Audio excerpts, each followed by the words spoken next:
My name is Millicent Otieno. I'm the Chief Executive Officer of Local Capacities for Peace International and also one of the founding members. Local Capacities for Peace International is an organization that is registered in Kenya but works in different countries to promote the conflict-sensitive approaches to development, humanitarian, media work, and peace building, as well as conflict transformation.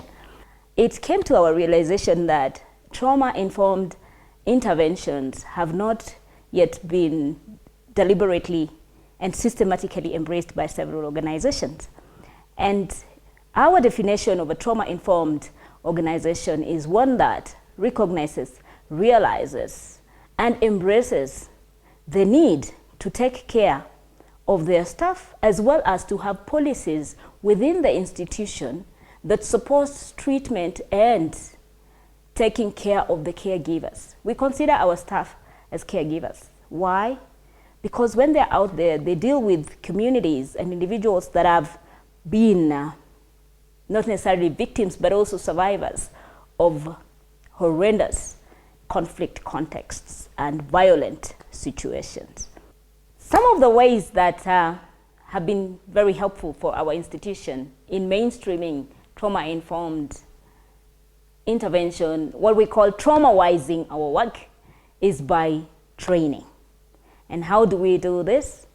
We provide training to our staff.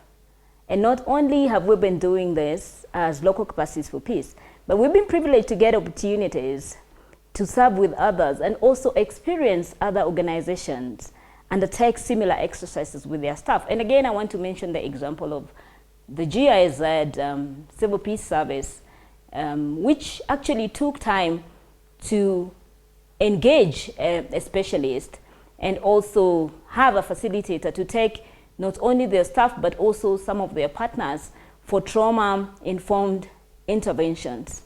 In this case, they were looking at trauma-informed conflict transformation, trauma-informed human rights advocacy, and also looking at how do you carry yourself in environments that are threatening, because some of the partners work in active violent contexts. When you go in a context, especially for the peace builders and practitioners, even media practitioners, they work in contexts where they interact with wounded persons and they get to carry part of the wounds because of the stories they get from these people. That is called vicarious trauma.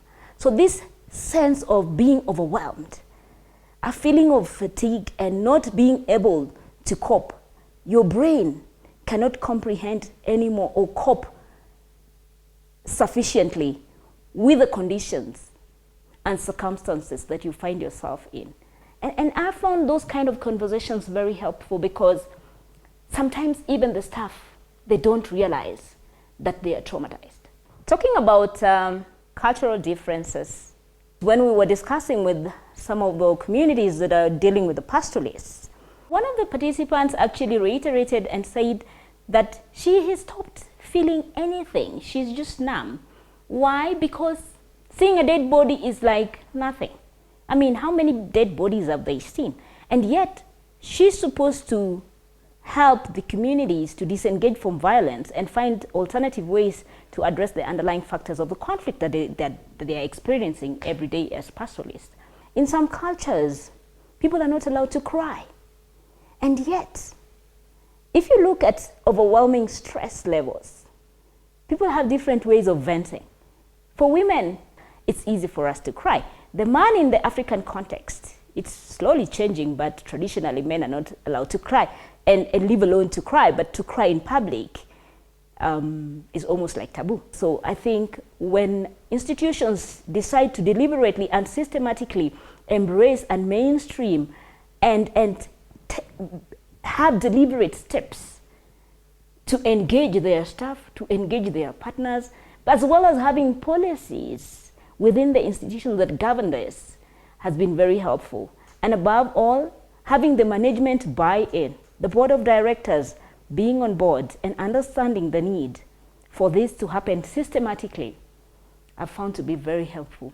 For us as an institution, it has become a practice that when we have our weekly meetings in the office, And also when we engage with our other collaborators in team meetings, we always discuss issues that have to do with trauma-informed peace building.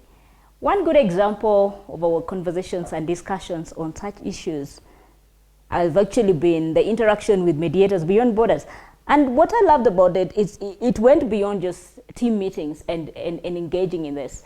And I was so glad that Mediators Beyond Borders are already working on a manual on trauma-informed peace building. And so you see that when you have such kind of discussions in meetings, in seminars, in workshops, it leads to the next steps.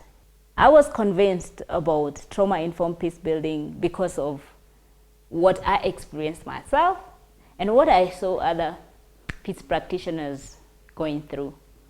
When an organization realizes that it needs to have trauma-informed thought process and thinking, the first step is to acknowledge and create awareness, not only for the institution, but also for the others, so that the thought process within the partnership is more or less the same.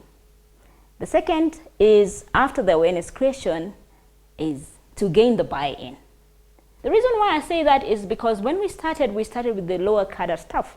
They found this helpful. It was a need-based. It was driven by their desire to find healing and comfort and to become more effective and productive in their work. And yet, they were not able to push it forward. Why? Because they don't have decision-making powers. They depend and rely on their superiors and the management to decide. And that's why the buy-in is really key. And I think for the students who are also engaging with some of these approaches, it's one thing to understand the theory. It's another to actually put it in practice. And so that takes me to the level of the practice.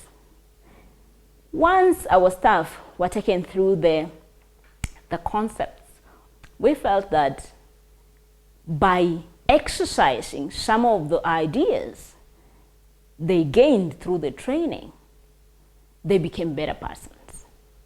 Some of these ideas included what we actually in the beginning thought were a bit funny. But for example, the tapping exercises. When people feel very overwhelmed, there are specific parts of the body that you can actually tap to gain release. And as much as it was received with a sense of humor, it has become a part of the organizational culture, and people are using it to overcome stressful circumstances. Number 4, have policies. Have some guiding norms within the institution that ensures that there are parameters within which this is being exercised. And last but not least, live it. Let it become a way of life. And so that's why for us, we find it really necessary for peace builders, practitioners, and even agencies that are working in development and relief work to embrace the idea of having that safe environment, because the policies will help us to create systematically and deliberately the safe environment for the staff as well as the partners, so that they can exercise their duties with the consciousness of their well-being and taking care of themselves as caregivers.